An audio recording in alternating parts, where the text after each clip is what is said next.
Hi everyone. सो आज है हमारी चैप्टर 2 बेसिक अकाउंटिंग टर्म्स का लास्ट लेक्चर।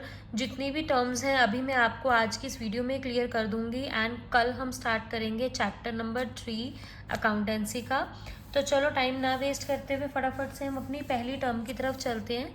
सबसे फर्स्ट आ रहा है स्टॉक या इन्वेंट्री। क्या बोलते हैं, मतलब इन दोनों वर्ड्स का क्या मतलब होता है। देखो, जितना भी माल जो नहीं बिक पाता नहीं यूज़ हो पाता एक पर्टिकुलर डेट पर, तो उसे हम स्टॉक और इन्वेंट्री कहते हैं। सिंपल भाषा में कहूँ तो आपके पास इस समय जितना माल पड़ा हुआ है अनयूज्ड, वो आपका क्या है, स्टॉक है या आपकी इन्वेंट्री है। गुड्स रिमेनिंग अनसोल्ड और unused in manufacturing of product as on a particular date.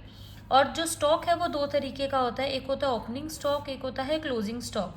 Opening stock का मतलब है stock in hand in the beginning of accounting year, कि जब आपका अकाउंटिंग ईयर स्टार्ट हो रहा था उस समय जो आपके पास स्टॉक बचा हुआ था, मतलब पिछले साल का स्टॉक जो बचा हुआ था, वो आपका ओपनिंग स्टॉक बनेगा प्रेजेंट ईयर में।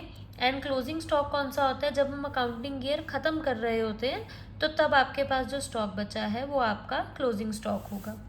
ओके बच्चों, स्टॉक आपको क्लियर हो गया। नाउ नेक्स्ट हम चलते हैं हमारे सेकेंड टॉपिक पर, जो कि है trade receivables.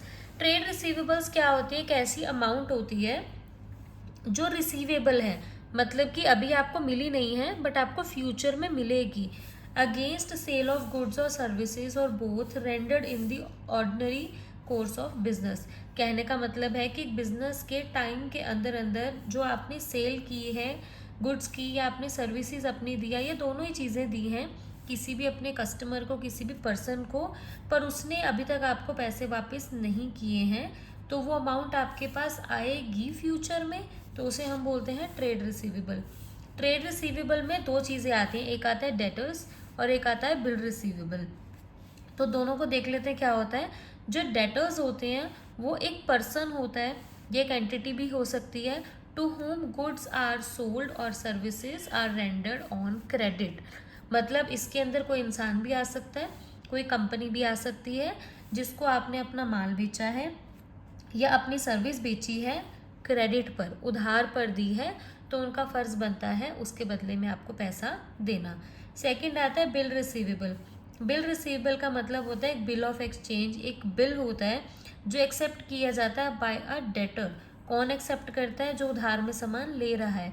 The amount of which will be received on a specified date, जिसमें मेंशन किया होता है कि उन्हें किस डेट तक पैसा जो है वो वापस करना है, जो उन्होंने माल खरीदा है या जो सर्विस उन्होंने ली है।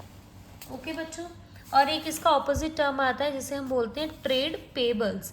देखो, वो सेल ऑफ गुड्स पे था, ये परचेज ऑफ गुड्स पे है। मतलब कि आप अगर किसी इंसान से या किसी कंपनी से उधार पर माल लेते हो तो वो अमाउंट क्या बनती है, trade payables. It is the amount payable for purchase of goods और सर्विस और both taken in the ordinary course of business. समझ के, तो इसमें आते हैं क्रेडिटर्स और बिल पेबल आते हैं। क्रेडिटर कौन होते हैं, एक वो इंसान या company to whom amount is payable against purchase of goods और सर्विसेज और बोथ, कि इसके अंदर वो इंसान आता है जिसने सामान खरीदा हुआ है। सपोज आपने किसी से 10,000 रुपये का सामान खरीदा है उधार पर, तो आप क्या कहलाओगे, उस कंपनी के क्रेडिटर कहलाओगे। देन आता है बिल्स पेबल, इसमें भी बिल ऑफ एक्सचेंज आएगा, जो कि वो पर्सन एक्सेप्ट करता है या वो एंटरप्राइज एक्सेप्ट करती है जिसने इस अमाउंट को पे करना है। मतलब क्रेडिटर को जो बिल इशू किया जाता है उसे हम बिल्स पेबल कहते हैं। ओके बच्चों, नाउ नेक्स्ट हमारे पास टू टर्म्स आती हैं। आगे सारी टर्म्स छोटी छोटी हैं, बिल्कुल बड़ी टर्म्स नहीं है, बहुत जल्दी खत्म हो जाएगा। नेक्स्ट आती है हमारे पास कॉस्ट। कॉस्ट का मतलब क्या होता है, खर्चा। एक्सपेंस ऑन परचेजिंग एंड और मैन्युफैक्चरिंग गुड्स, माल बनाने में या माल खरीदने में जितना भी खर्चा आया है उसे हम बोलते हैं कॉस्ट। नेक्स्ट आता है हमारे पास वाउचर।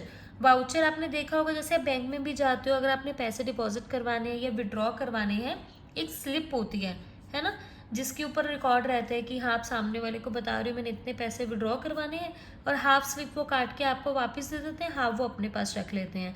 किस लिए रखते हैं, as a proof of evidence. तो वो भी एक तरीके का वाउचर ही है, और बहुत सारे वाउचर्स होते हैं हमारे अकाउंटिंग में जो हम आगे चैप्टर्स में पढ़ेंगे। तो अभी इसके डेफिनेशन में क्या लिखेंगे, an evidence of transaction having taken place. कि कोई भी ट्रांजैक्शन जो हुई है उसका जो एविडेंस है, उसका प्रूफ रखने की जो भी चीज़ होती है पेपर फॉर्म में होती है, उसे हम वाउचर बोलते हैं। 2 तरीके के वाउचर होते हैं, एक होता है सोर्स वाउचर और एक होता है अकाउंटिंग वाउचर। नाउ हम चलते हैं हमारी नेक्स्ट टर्म की तरफ। आज टोटल 10 टर्म्स है, अभी हम 6th वाली पे हैं, तो ज़्यादा लंबी वीडियो नहीं बनेगी आज। और अब आ रहा है हमारे पास डिस्काउंट। डिस्काउंट का मतलब तो आप सबको पता ही है, सिंपल लैंग्वेज में बताऊं कि जितने का सामान कोई सामने वाला आपको दे रहा है उसमें रेट आपको कम करके दे देता है। तो a reduction in price of goods sold और इन अमाउंट, या तो वो माल के रेट को थोड़ा कम कर देता है या आपको अमाउंट में थोड़ा डिस्काउंट दे देता है। अब देखें तो डिस्काउंट 3 तरीके के होते हैं, एक होता है ट्रेड डिस्काउंट, एक होता है कैश डिस्काउंट, एक होता है रिबेट। ट्रेड डिस्काउंट कौन सा डिस्काउंट होता है? ट्रेड का मतलब तो आपको पता ही है बिजनेस में, मतलब ये ऐसी रिडक्शन होती है, ऐसा रेट कम होता है जो कि सेलर करता है परचेज़र को। जब परचेज़र बल्क क्वांटिटी में सामान लेता है तो उसको जो सेलर है वो कुछ डिस्काउंट दे देता है क्योंकि वो ज़्यादा क्वांटिटी ले रहा है, तो उसको ट्रेड डिस्काउंट बोलते हैं। कैश डिस्काउंट नाम से क्लियर हो रहा है, ये डिस्काउंट तब दिया जाता है जब सामने वाला इंसान टाइमली पेमेंट्स करता है, तो ये डिस्काउंट दिया जाता है for timely payment of due amount. और तीसरा डिस्काउंट आता है रिबेट। रिबेट का मतलब इसमें वो डिस्काउंट आता है जो सेल वैल्यू पे आता है, मतलब आपकी 100 रुपये की चीज़ है, आप उसको 80 रुपये की दे रहे हो, पर इसलिए नहीं दे रहे हो कि वो आपको कैश दे रहा है या वो आपके साथ बिजनेस कर रहा है, आप उसको इसलिए डिस्काउंट दे रहे हो क्योंकि आपको पता है कि आपके प्रोडक्ट में डिफेक्ट है या आपके प्रोडक्ट लो क्वालिटी का है।